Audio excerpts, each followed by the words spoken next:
croyez-le ou non, Hewlett-Packard aurait inversé un condensateur électrolytique dans tous les générateurs HP 3336 de première génération. Allons voir si c'est le cas dans cette unité.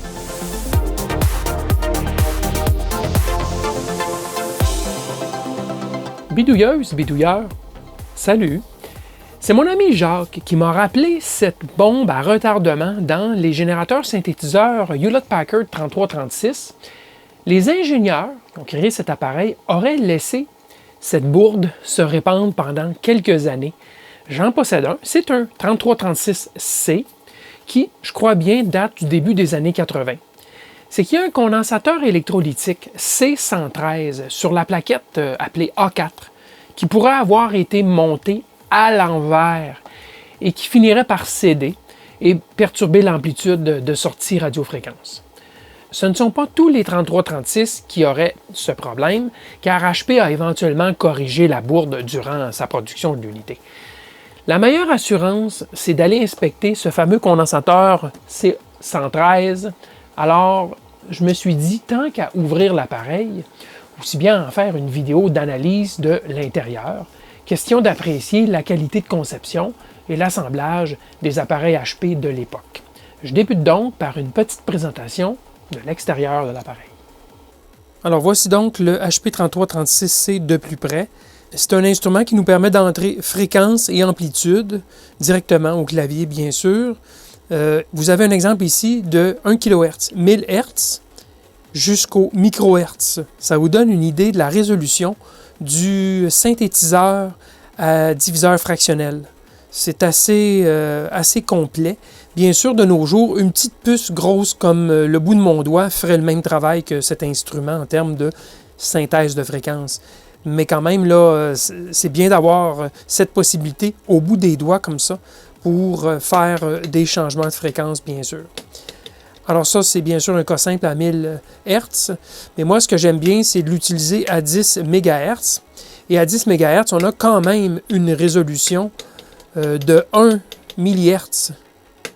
1 mHz sur 10 MHz. Donc, ça nous permet aussi de faire des essais, entre autres avec ma référence GPS, je peux mettre un petit décalage sur un 10 MHz ici et voir l'effet que ça peut avoir, faire un battement entre la sortie de la référence et ce générateur pour voir le résultat.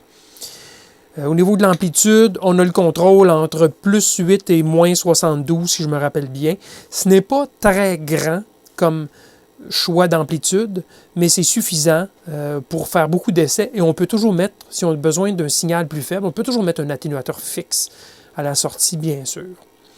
Alors, je vous ai mentionné qu'on pouvait faire toutes sortes de modulations. On peut faire de la modulation de phase, on peut faire de la modulation d'amplitude, on peut aussi faire du balayage, et je vais vous faire tout de suite une démonstration.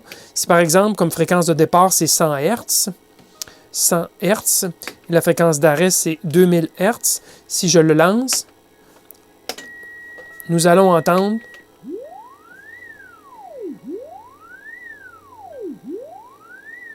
vous l'entendez balayer ici. Et bien sûr, je peux décider du temps de balayage. Une demi-seconde. 0,4 secondes.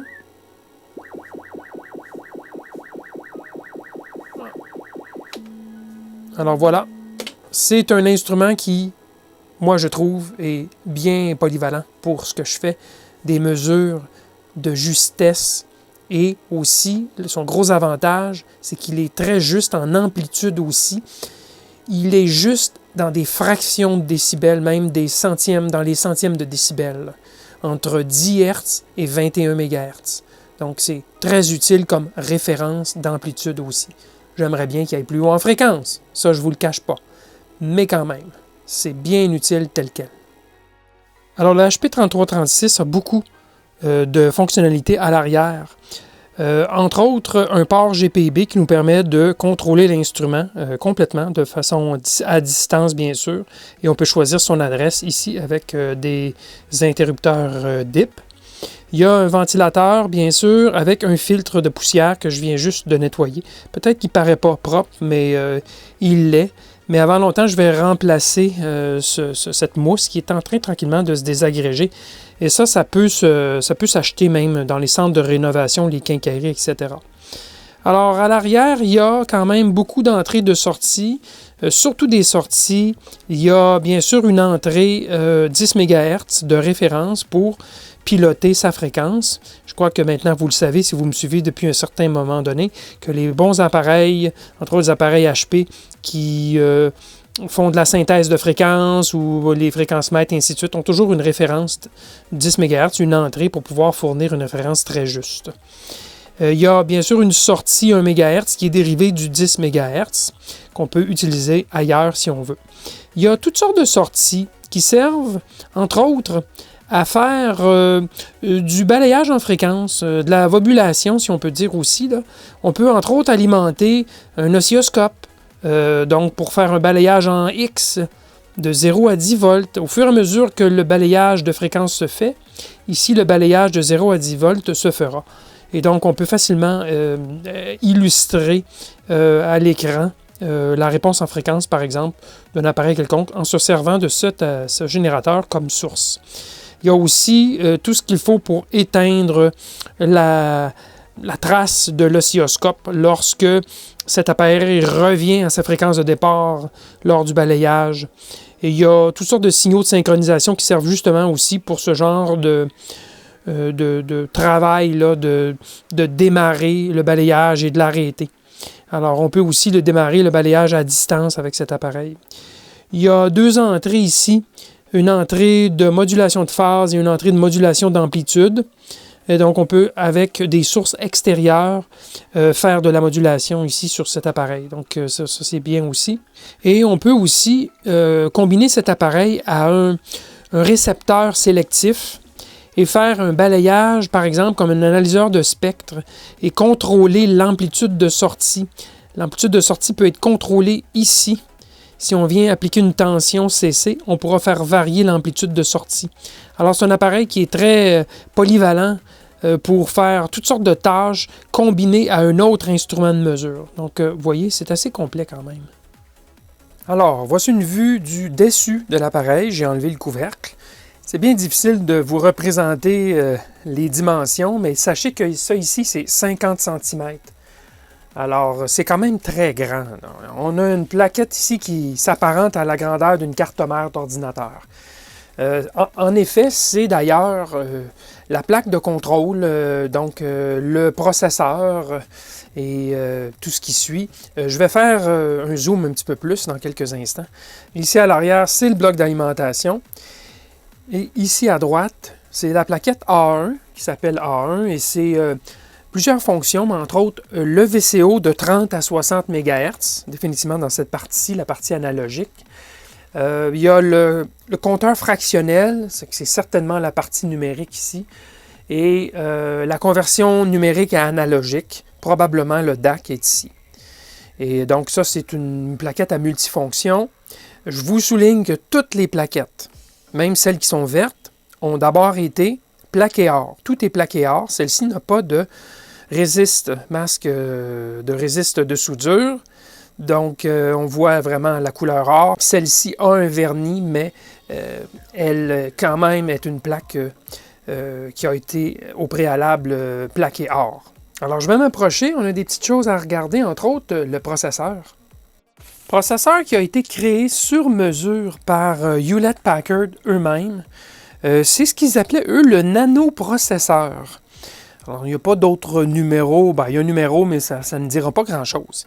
Alors, c'est un processeur de 8 bits et qui a quelques caractéristiques intéressantes. D'abord, il a été créé en 1974, à peu près au même moment que le 6800. Donc, on parle de technologies similaires au Motorola 6800. Il y a 4639 transistors. Donc, ça vous donne une idée. C'est pas beaucoup quand on compare aux milliards, aux dizaines de milliards de transistors qu'ont les processeurs et les GPU de nos jours. Mais quand même. Créé en 1974, et HP l'a utilisé dans beaucoup de leurs instruments, soit des instruments de mesure, soit leur propre ordinateur aussi qu'ils vendaient. Alors, sa vitesse d'opération, c'est 2,66 MHz. Et naturellement, c'est un processeur, c'est pas un microcontrôleur, donc il devait être entouré de toutes les puces auxquelles on s'attendrait de voir. Entre autres, les 4 puces ici qui sont le ROM, donc le programme, si vous voulez, de l'appareil, Et il y a de la mémoire RAM. On en a ici, ici, ici. C'est de la mémoire RAM statique. Et évidemment, il y a un paquet d'autres périphériques autour. Là. Mais ça nous donne une bonne idée de l'étendue du processeur. Et ce processeur-là avait une caractéristique assez particulière. Regardez, c'est écrit moins 5.0 volts. C'est que chaque puce nécessitait une tension de polarisation négative pour bien fonctionner. Il y a une broche sur laquelle ils appliquent une tension. Et chaque lot de processeurs, même peut-être chaque puce, avait une tension de polarisation négative unique. Et donc, on devait écrire sur la puce, et ça pouvait varier entre moins 2 et moins 5 volts, dépendamment du lot de processeurs. Ce processeur-ci étant à moins 5 volts, c'est donc dire qu'il y a un diviseur résistif quelque part sur cette plaquette et qui a été ajusté pour le processeur. Ça vous dit beaucoup sur le processus de fabrication de la puce. De nos jours, on n'accepterait pas des microprocesseurs qui doivent avoir de façon unique des tensions différentes d'une unité à l'autre. Imaginez, ça serait vu comme une erreur de fabrication, là, définitivement. Et on voit quand même que c'est une puce faite en céramique, et donc un substrat de céramique. Et on est même capable de voir les différentes broches qui viennent concentriques, puisque la puce, bien sûr, se trouve sous ce couvercle de métal. On est capable de voir les chemins dans la céramique. Ceci dit, cet appareil a été fabriqué en 1981. Regardez la date ici, 1981, semaine 31. Et plus bas, 1981, semaine 06. Donc, la grande majorité des puces montrent 1981 dans cet appareil. Donc, vraisemblablement, vers la fin de 1981, cet appareil a été vendu. Par contre, toutes les puces de la plaquette A1, celle qui était dorée que vous venez de voir, ils ont toutes des dates de 1986. Donc, vraisemblablement, la plaquette A1 a été remplacée. Donc, cet appareil a été réparé en 1986 ou 7, quelque chose comme ça. Et la voici à nouveau, cette plaquette A1 qui a été remplacée en 1986. Et regardez cette partie de la plaquette de contrôle qui a une ségrégation. Notez ici, cette puce, cette puce, cette puce, cette puce, cette puce et cette puce, ce sont tous des optocoupleurs, des optoisolateurs. Donc, la partie processeur, qui est ici en haut, et la partie port GPIB, qui va à l'arrière vers l'instrument pour se connecter et faire le contrôle de l'instrument à distance. Cette partie-ci est totalement flottante par rapport au reste de l'instrument. Et c'est pour cela d'ailleurs qu'il y a ici un enroulement du transformateur et un régulateur de tension, vraisemblablement 5 volts, avec un condensateur de filtrage en entrée et en sortie. Et donc toute cette partie est absolument flottante. Ça ici, bien sûr, ça va vers l'autre. Mais c'est quand même intéressant, le souci du détail pour s'assurer qu'il n'y ait pas de ce qu'on appelle une ground loop, donc des courants qui pourraient circuler sur les mises à la terre. Donc assez bien pensé, typiquement HP. Et finalement, la plaquette du bloc d'alimentation qui est faite entièrement de transistors. Il n'y a pas de régulateur de tension utilisé. Pourquoi? Je me le demande autant que vous. Mais il y a des amplis opérationnels, il y a beaucoup de transistors. Ici, ils sont montés sur le boîtier pour la dissipation, bien sûr. Le transformateur est juste ici, avec toutes ses connexions côté secondaire.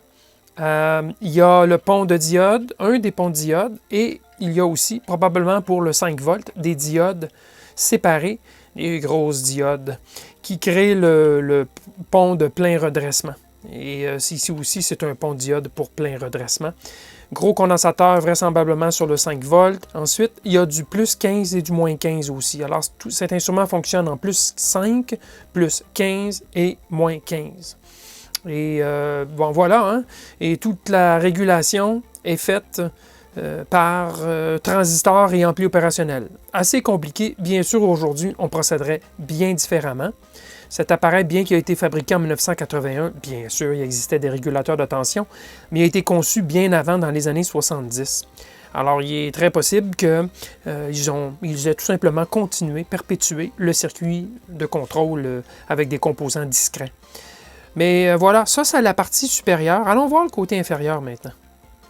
Alors, j'ai retourné l'instrument. Nous voyons le dessous de l'instrument présentement.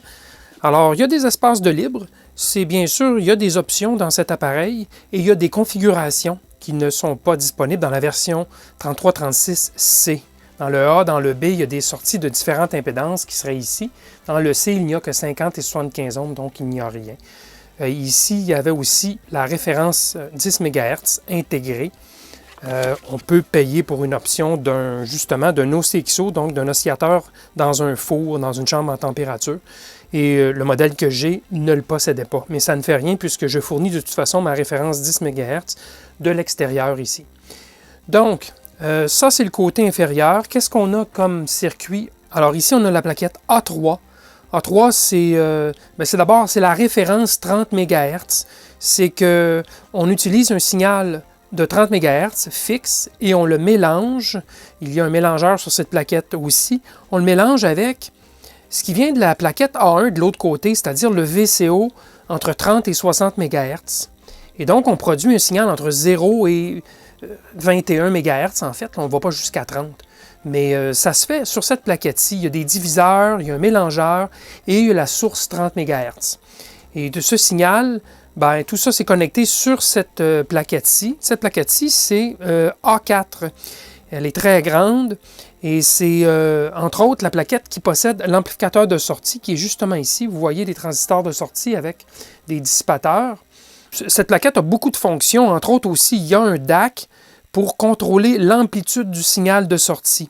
Parce qu'il y a un atténuateur ici, c'est A8, qui fait des sauts de 10 décibels pour la sortie, mais pour les incréments de fractions de décibels, il faut que ce soit contrôlé à même cette plaquette ici. Et en fait, cette plaquette mesure le signal de sortie et envoie ce signal ici, et c'est le signal RF à 30 MHz qui est atténué pour qu'une fois mélangé, on obtient la bonne force, la bonne intensité de signal ici. Il y a donc une boucle assez complexe, vous allez le voir dans le schéma bloc, de contrôle de l'amplitude pour qu'elle soit toujours constante, peu importe la fréquence, bien sûr. Alors, cette plaquette fait, entre autres, ce travail ici. Et sur cette plaquette, il y a aussi, je vous dis qu'il y avait un DAC, et donc il y a le contrôle de l'amplitude, il y a l'ampli de sortie, et il y a un paquet d'autres petites fonctions, entre autres, tous les signaux de synchro, les signaux qui sont disponibles à l'arrière pour contrôler, par exemple, un oscilloscope pour afficher le signal pour du balayage et tout. Le balayage, c'est tout fait sur cette plaquette-ci. D'ailleurs, tous ces contacts, ces 3 signaux ici vont à l'arrière, justement, pour se brancher. Alors, c'est un peu une plaquette fourre-tout, comme je vous mentionnais. Alors ça, c'est l'essentiel. L'atténuateur, c'est l'option atténuateur de haute résolution. Donc, contrôle l'amplitude pour des centièmes de décibels. Donc, est très, très juste dans le contrôle de l'atténuation. Donc, c'est un système qui est quand même assez sophistiqué pour l'époque. Alors ça fait passablement le tour de l'appareil vu du haut. Il y a bien sûr des compartiments, vous en avez vu. Il y en avait l'autre côté aussi. C'est bien sûr que le circuit qui est dans cette boîte pourrait potentiellement radier des signaux. Donc, pour limiter les émissions, on encage les parties critiques de l'appareil et ça aide aussi, bien sûr, pour la stabilité. Il peut y avoir des filtres à l'interne aussi. Sous ce couvercle, il pourrait y avoir des filtres syntonisables. Donc, c'est une des raisons pourquoi on les met dans une boîte, bien sûr, pour éviter qu'il y ait fuite. Une fois qu'on a filtré des harmoniques, entre autres, on ne veut pas qu'elles se réintroduisent dans le signal à la sortie du filtre. Alors, c'est une autre des raisons pourquoi on fait cela.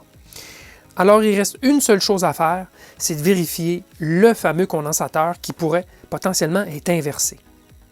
Alors, l'erreur de conception que je vais vérifier aujourd'hui, c'est ce condensateur ici qui s'appelle C113. C'est un 10 microfarad, un condensateur électrolytique. Il est inversé, même ici sur le dessin. Regardez, c'est à la masse et on a une tension négative ici. Et donc, on s'attendrait à ce que la plaque positive soit vraiment du côté de la masse, puisqu'on a une tension négative. Mais non, ils l'ont même saisi dans le schéma à l'envers. Et donc, la fabrication a suivi son cours à l'envers. Et ils ont par la suite, bien sûr, corrigé ce circuit et la fabrication a été du même coup corrigée. Alors, c'est ça que je vais vérifier dans quelques instants. C'est C113 sur la plaquette A4. Sur la plaquette A4, si on regarde, C113 se trouve ici, tout près des transistors qui ont des dissipateurs de chaleur. Sur cette plaquette, tous les composants ne sont pas inscrits avec leur désignation. C'est pour cela qu'ils nous fournissent un dessin comme celui-ci, qui nous montre l'emplacement de chaque composant. C113, tout près des transistors. Et si on vire ça dans l'autre sens, pour notre orientation à nous, vous l'avez juste en dessous des transistors. Alors, ce condensateur se trouve justement ici. C'est celui qui a une tache rouge. C'est moi qui ai mis la tache rouge sur le condensateur électrolytique pour indiquer son emplacement. C'est bien lui, le C113. Vous noterez, il y a un petit plus collé sur le condensateur rouge, là. Alors, définitivement que la plaque positive du condensateur, elle est ici. Et elle devrait être sur la masse puisque c'est une tension négative à ce point-ci. Donc, le condensateur devrait avoir son côté positif sur la masse. Et je vais vérifier à l'instant en touchant la vis ici, qui est bien sûr mise à la masse. Et je vais toucher le contact ici. Et on a un court-circuit. Donc, le condensateur est dans la bonne orientation. C'est donc dire que cet appareil est assez récent pour qu'ils aient fait la correction.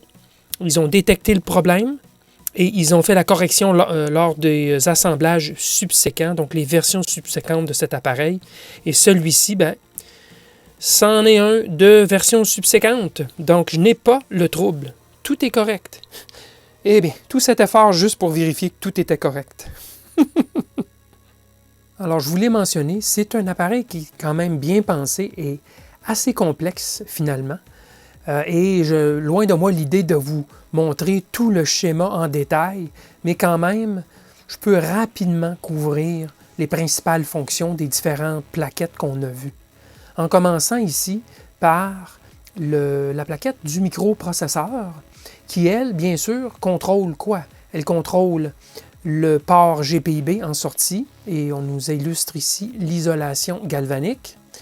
Elle contrôle aussi, cette plaquette, la fréquence, donc le diviseur fractionnel sur la plaquette A1, et elle contrôle bien sûr tout ce qui touche l'amplitude du signal.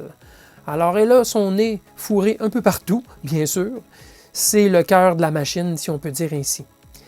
À l'avant de l'appareil, il y a une plaquette sur laquelle sont montés tous les boutons et l'affichage et ainsi de suite. Et ça, bien sûr, c'est sur le même bus de microprocesseur. Donc, lecture de tous les boutons et contrôle de l'affichage. Si on se déplace un peu plus à droite, on a la plaquette A3 qui, elle, vraiment, c'est la référence 30 MHz qui a des diviseurs, il faut le dire. Et ce 30 MHz qui est fourni ici par l'oscillateur de référence, son amplitude est contrôlée, je vous l'ai mentionné, elle est contrôlée par, un petit peu plus loin dans le circuit, une fois la sortie fournie, son amplitude est détectée et elle est donc l'amplitude contrôlée ici sur le mélangeur. Le mélangeur, lui, prend le signal 30 MHz et prend aussi le signal fourni par l'oscillateur à diviseur fractionnel.